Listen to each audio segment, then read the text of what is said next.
Okey, kita sambung dengan tutorial chapter 3 financial forecasting. Untuk tutorial ni saya tunjukkan sekali lagi macam mana kita nak buat proforma financial statement, iaitu proforma income statement dan juga proforma balance sheet. Exercise ni soalan dia Summer Sky Resources Sdn Bhd, ya, dia provide income statement dan balance sheet untuk tahun 2019. Using percent of sales method, prepare proforma income statement dan balance sheet for year 2020 if sales projected to increase by 15% and tax rate is 20%. Ya. Jadi ini untuk save kan ruang dalam slide ni supaya saya nak tengok income statement dan balance sheet dalam satu page. Jadi saya combine dua ni, ya. So bahagian sini adalah income statement, ya, dan ini adalah balance sheet. Seperti biasa, income statement kita ada revenue, tolak cost of sale, kita dapat gross margin, tolak expenses, kita dapat earning before interest and taxes, tolak interest expenses, kita dapat earning before taxes. Bila tolak taxes, yang tax ni kadarnya adalah 20%, kita dapat earning after tax.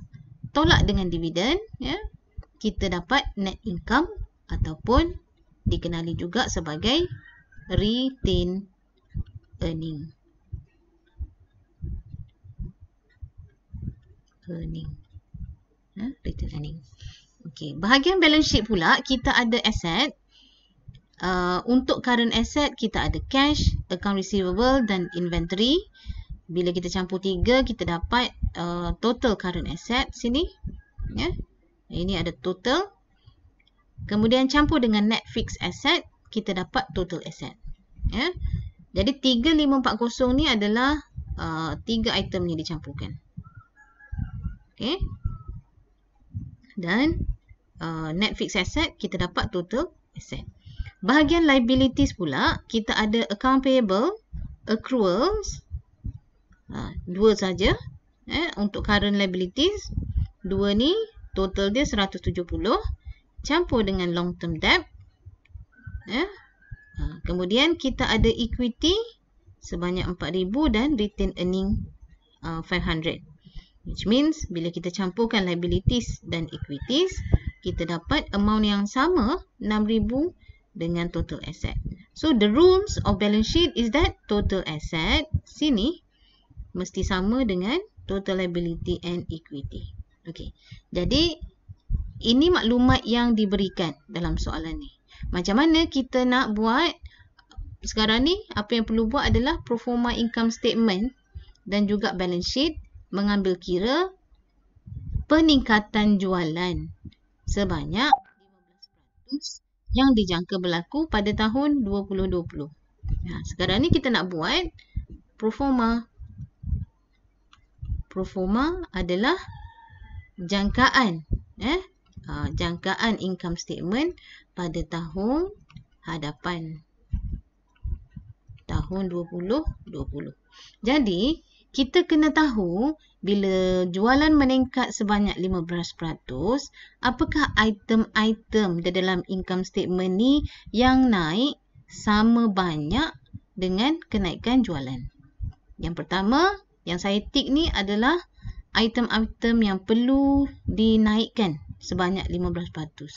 Revenue, cost of sales, expenses and interest. Macam mana pula dengan tax?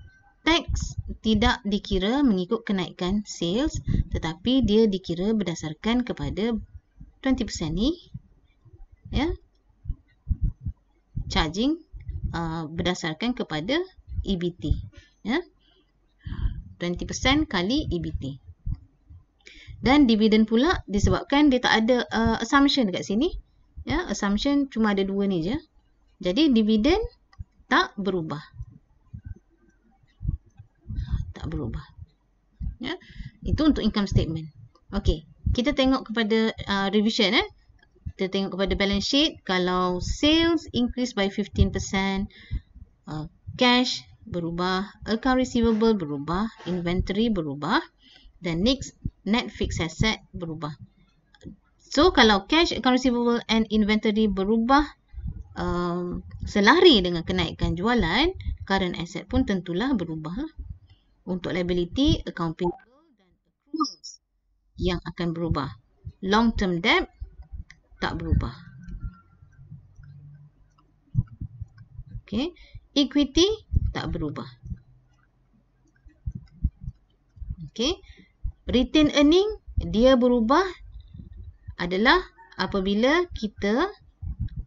dia tak naik sama macam jualan, tetapi dia naik berdasarkan kepada retained earning tahun 2019 campur dengan retained earning tahun 2020. Campur dengan tahun 2020 nanti. Okey, itu dia punya rules of thumb dia. Okey, kita tengok solution pro forma income statement. Ini adalah income statement yang asal. Okey. Bila nak buat pro forma income statement, kita start one by one lah. Revenue kita ambil tahun 2019 ni kali dengan 1.15. Okey. Kenapa 1.15? Adalah kenaikan sebanyak 15% dari tahun 2019. Ya, jadi kita kena ambil satu kenaikan dia itu 15% campur dengan tahun 2019 100%. Waktu kita darabkan dengan 1.15. Ya. Jadi katakanlah soalan lain dia kata sales naik 20%. Ya. Ini contoh lain lah. Contoh lain. Ya. Contoh lain, sales naik 20%, jadi kita akan darabkan 1.2. Macam tu, senang. Kalau tak faham juga, ya, awak kena tengok penerangan saya ni berulang-ulang kali, dan dia sebenarnya adalah mathematical punya logical reasoning. Okay. Jadi kita ambil lah amount daripada 2019 tu kali dengan 1.5 semua. Untuk revenue, untuk cost of sales. Lepas tu gross margin kita kira lah daripada sini. 15 tolak yang ni. Kalau kita nak darabkan dengan 1.15 pun kita masih akan dapat jawapan yang sama. Kemudian operating expenses dan interest. Okay. So bila dah dapat sampai sini, yang ni tolak kan. Dapat EBT, taxes dia charge 20% daripada EBT. Jadi 3105 kali 20%. Ni cukai yang dikenakan kepada perniagaan. Ya. So calculate dapat earning after tax tolak dividen. Sebab tak ada dalam assumption, jadi kita tak ubah dividen ni. Ya. Ambil balik figure 2000 ni, kita letak sini balik. Ya, 2000. Dan kita tolak, kita dapatlah net income sebanyak 484. Net income ni dikenali juga sebagai retained earning. Yang ini yang kita akan bawa ke pro forma balance sheet.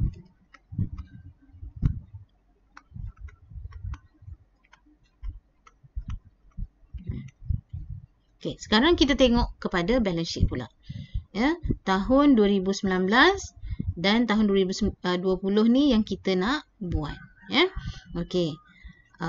Seperti yang saya cakap tadi, ada bahagian yang kita kena darabkan dengan 1.15, iaitu cash, account receivable, inventory, net fixed asset, account payable and accrual. Ya. Ini adalah item-item yang terkesan apabila jualan meningkat. Ya. Okey. Apa item yang tak terkesan, yang tak berubah? Iaitu long term debt dan juga equity. Kenapa dia tak berubah? Kerana ini adalah external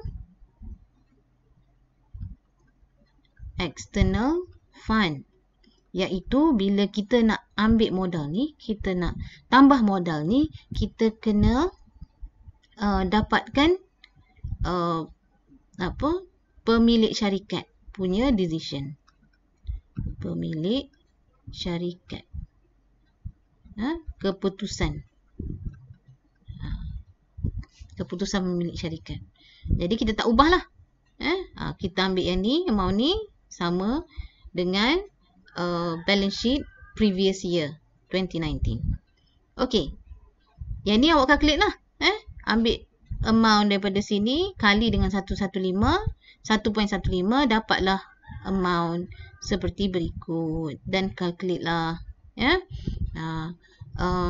Buat proforma buat balance sheet dan income statement ni sehingga awak pejam mata pun awak boleh nampak apa item-item yang termasuk dalam tu dan macam mana nak calculate dia. Okey. Dah dapat yang ni semua. Yang ni. Okey, dah campur semua. Kemudian kita pergi kepada retained earning. Okey, retained earning tahun 2019 adalah 500. Kalau kita pergi dekat income statement tadi, retained earning kita dapat adalah 484. Jadi kita tambahkan di sini, dapatlah 984. Retained earning ni apa? Maksudnya bila perniagaan tu dah bayar semua expenses dia dan dia bayar dividen, retained earning ni adalah keuntungan yang dia boleh simpan. Sebab tu dia kata retain, pendapatan yang disimpan. Retain tu maksudnya simpan lah. Jadi bila dapat retained earning dalam income statement, dia campurlah dengan income yang tahun lepas. Okey. Sekarang kita dah ada semua item ni. Kita tak ada yang ni. Discretionary financing ni yang kita kena cari. Total liability dan equity ni kita ambil daripada atas ni. Figure yang kita dapat daripada atas ni kita masukkan kat dalam ni. Sebab rules dia adalah amount dia kena sama. Amount dia kena sama. Jadi sekarang apa yang awak kena buat adalah campurkan keempat ni. Campur. Dapat berapa? Katakanlah X. Dapat X. Jadi, discretionary financing ini adalah 6,900 tolak X. Dapatlah DFN. Okey. Jadi, tugas awak dalam tutorial ni adalah awak kena kira. Ni, berapa amount DFN ni. Untuk tutorial ni. Okey. So, bila dah faham yang ni, nanti awak akan buat exercise yang saya akan beri. Okey, itu saja untuk tutorial hari ini.